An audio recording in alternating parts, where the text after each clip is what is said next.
ನಾನು ಈ product use ಮಾಡ್ತಾ ಇರೋದು ಇವಾಗ 4 ಮಂತ್ಸ್ ಇಂದ ಯೂಸ್ ಮಾಡ್ತಾ ಇದ್ದೀನಿ ಮೇಡಮ್.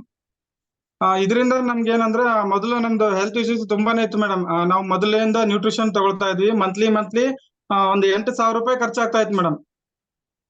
ಯಾವಾಗ ಈ ನಾವು ಮ್ಯಾಟ್ರಸ್ ನಮ್ಗೆ ಏನ್ ಭೀಮಾಶಂಕರ್ ಸರ್ ಅವರಿಂದ ನಮ್ಗೆ ಪರಿಚಯ ಆಯ್ತು, ನಾವು ಯೂಸ್ ಮಾಡ್ತಾ ಬಂದಿದ್ವಿ. ಅಲ್ಲಿಂದ ನಮ್ಗೆ ಒಂದೇ ಸಲ ಬೈ ಮಾಡಿ ತಗೊಂಡ್ಬಿಟ್ಟು ಅದನ್ನೇ ಯೂಸ್ ಮಾಡ್ತಾ ಇದ್ವಿ. ಬಟ್ ಇದರಿಂದ ದುಡ್ಡು ಸೇವ್ ಆಗ್ತಾ ಇದೆ ನಮ್ಗೆ. ಯಾಕಂದ್ರೆ ನಾವು ದುಡ್ದಿರೋ ದುಡ್ಡೆಲ್ಲ ನಾವು ಬರೀ ನ್ಯೂಟ್ರಿಷನ್ ಅದು ಇದು ಅಂತೇಳಿ ಪ್ರತಿ ತಿಂಗಳ ಕುಡ್ದು ನಮ್ ಇರೋ ದುಡ್ಡೆಲ್ಲ ಖಾಲಿ ಮಾಡ್ಕೊಂಡು ಮತ್ತೆ ದುಡ್ಡು ಖಾಲಿ ಆದ್ಮೇಲೆ ಮತ್ತೆ ನಮ್ಗೆ ಹೆಲ್ತ್ ಇಶ್ಯೂಸ್ ಬರ್ತಾನೆ ಇತ್ತು ಮೇಡಮ್. ದುಡ್ಡು ಇದ್ದಾಗ ತಗೊಳ್ಳೋದು, ದುಡ್ಡು ಇಲ್ದಾಗ ಇದು ಆಗಲ್ಲ ಮೇಡಮ್. ಒಂದ್ ಸರ್ತಿ ಏನಾದ್ರು ನಾವು ತಗೊಂಡ್ ಬೈ ಮಾಡ್ಬಿಟ್ರೆ ಮತ್ತೆ ನಾವು ಡೈಲಿ ಯೂಸ್ ಮಾಡುವಂತದ್ದು. ಇದಕ್ಕೇನು ನಾವೇನ್ ಖರ್ಚು ಮಾಡುವಂತದ್ದೇ ಇರಲ್ಲ ಮೇಡಮ್. ಅದಕ್ಕೋಸ್ಕರ ತುಂಬಾ ಖುಷಿ ಆಯ್ತು ಮೇಡಮ್ ಈ ರೀತಿ ಒಂದು ಪ್ರಾಡಕ್ಟ್ ಇದೆ ಅಂತ ಹೇಳಿ. ಮತ್ತೆ ಇದು ಒಂದು ಬ್ಲಡ್ ಸರ್ಕ್ಯುಲೇಷನ್ ಇಂದ ಕೂಡ ಮೇಡಮ್ ಮತ್ತೆ ಮೋರ್ ಪವರ್ ಒಂದು ಯೂಸ್ ಮಾಡಿದೀವಿ.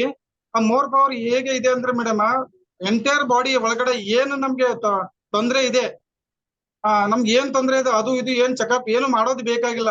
ಡೈಲಿ ಜಸ್ಟ್ ಒಂದು ಹುಣಸೆ ಬೀಜದಷ್ಟು ತಗೊಂಡ್ರೆ ಬಿಸಿನೀರು ಕುಡಿದ್ರೆ ನಮ್ಮಲ್ಲಿ ಇರ್ತಕ್ಕಂಥ ಸಮಸ್ಯೆ ಏನೇನಿದೆ ಎಲ್ಲಾನು ಹೊರಗಡೆ ಹಾಕುತ್ತೆ ಮೇಡಮ್. ಅದರಿಂದ ಕೂಡ ನಮ್ಗೆ ಗೊತ್ತಾಯ್ತು. ನಮ್ಗೆ ಯಾಕಂದ್ರೆ ಈ ಶೋಲ್ಡರ್ ಪೇನ್ ಆಗ್ತಾ ಇತ್ತು ಮೇಡಮ್. ಬೈಕ್ ನಡೆಸಿ ತುಂಬಾ ಬೈಕ್ ನಡೆಸಿದ್ವಿ ನಾವು. ಈ ಬೈಕ್ ನಡೆಸಿ ಶೋಲ್ಡರ್ ಪೇನು ಜೊತೆ ಬ್ಯಾಕ್ ಪೇನು ಜೊತೆಗೆ ಹಾರ್ಟ್ ಒಂಚೂರು ಪೇನ್ ಆಗ್ತಾ ಇತ್ತು. ಇದು ಮೋರ್ ಪವರ್ ತಗೊಂಡಿದ್ದು ಕೂಡ ಪೂರ್ತಿ ಗುಣಮುಖ ಆಗಿದೆ ಮೇಡಮ್. ಇವಾಗ ತುಂಬಾ ಹೆಲ್ದಿ ಆಗಿದ್ದೀನಿ ಮೇಡಮ್ ನಾನು. Okay sir. ಮಲ್ಲಿಕಾರ್ಜುನ್ ಸರ್ ಗುಲ್ಬರ್ಗದಿಂದ ಮಾತಾಡಿ.